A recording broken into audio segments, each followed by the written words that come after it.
Hi friends, welcome to my channel. എല്ലാവർക്കും സുഖമെന്ന് വിശ്വസിക്കുന്നു. ഞാനിന്നിവിടെ ഒരു സ്പെഷ്യൽ മലബാർ ഡിഷായ നിധിക്കോഴിയുടെ റെസിപ്പി ആയിട്ടാണ് വന്നിരിക്കുന്നത്.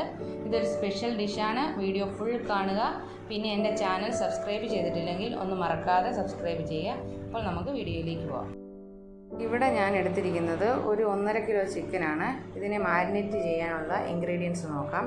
1 ടീസ്പൂൺ മുളക് പൊടി, 1 ടീസ്പൂൺ മല്ലിപ്പൊടി, 1/4 ടീസ്പൂൺ മഞ്ഞൾപ്പൊടി, 3/4 ടീസ്പൂൺ കുരുമുളക് പൊടി, 1 ടീസ്പൂണോളം ഗരം മസാല, പിന്നെ 1 table spoon ginger garlic paste, പിന്നെ ലെമൺ ജ്യൂസും ആവശ്യത്തിന് ഉപ്പും ചേർത്ത് മാരിനേറ്റ് ചെയ്തെടുക്കാം.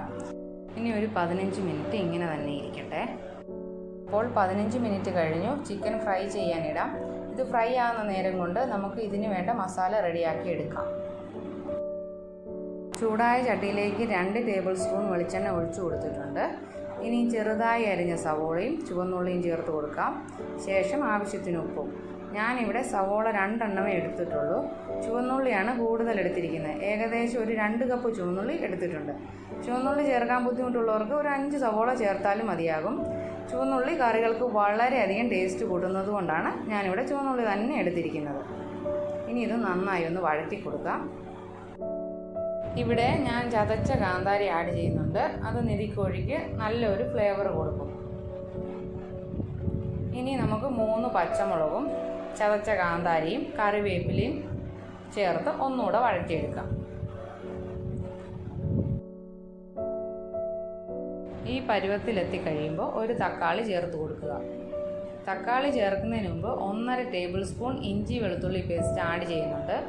ആ വീഡിയോ മിസ്സായി പോയതുകൊണ്ടാണ് പറയാൻ പറ്റാഞ്ഞത്. അപ്പോൾ നിങ്ങൾ ആഡ് ചെയ്യാൻ മറക്കരുത്. എല്ലാം നന്നായി വഴന്നു വന്നിട്ടുണ്ട്. ഇനി നമുക്ക് ലോ ഫ്ലെയിമിലിട്ട് പൊടികളെല്ലാം ചേർത്ത് കൊടുക്കാം.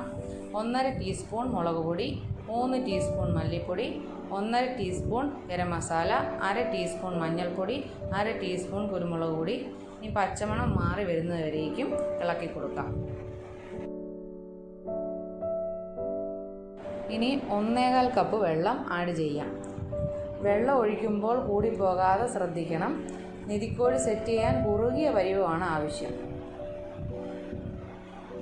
അപ്പോൾ നമ്മുടെ ചിക്കൻ നന്നായി ഫ്രൈ ആയിട്ടുണ്ട്. ഇനി തിളച്ചു വന്ന ഗ്രേവിയിലേക്ക് ചേർത്ത് കൊടുക്കാം. വെള്ളം കുറവായതുകൊണ്ട് മസാല പിടിക്കാൻ വേണ്ടി നമുക്ക് ഇങ്ങനെ താഴ്ത്തി ഒന്ന് കൊടുക്കാം. ഇനി ലോ ഫ്ലെയിമിലിട്ട് ഒരു 15 മിനിറ്റോളം അടച്ചു വെച്ച് വേവിക്കാം.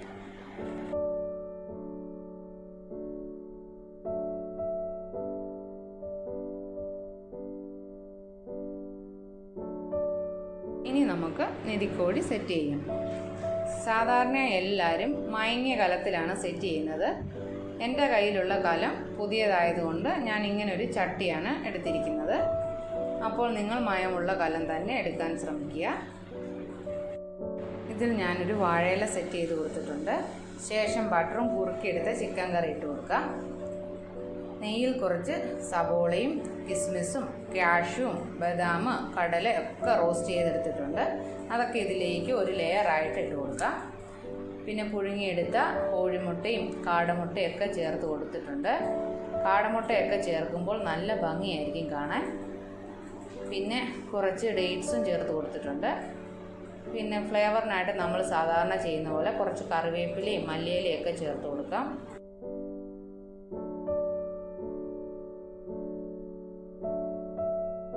നട്ട്സും ഡ്രൈ ഫ്രൂട്ട്സും ഒക്കെ നിങ്ങളുടെ കയ്യിലുള്ളതുപോലെ ആഡ് ചെയ്താൽ മതിയാകും.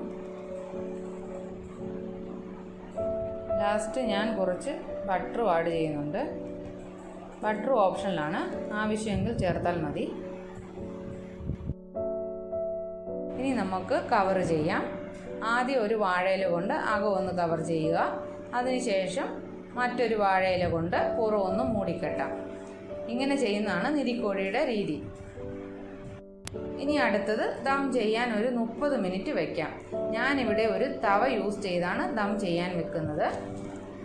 തവ യൂസ് ചെയ്യുന്നില്ലെങ്കിൽ ലോ ഫ്ലെയിമിലിട്ട് ഒരു 20 മിനിറ്റ് വെച്ചാൽ മതിയാകും.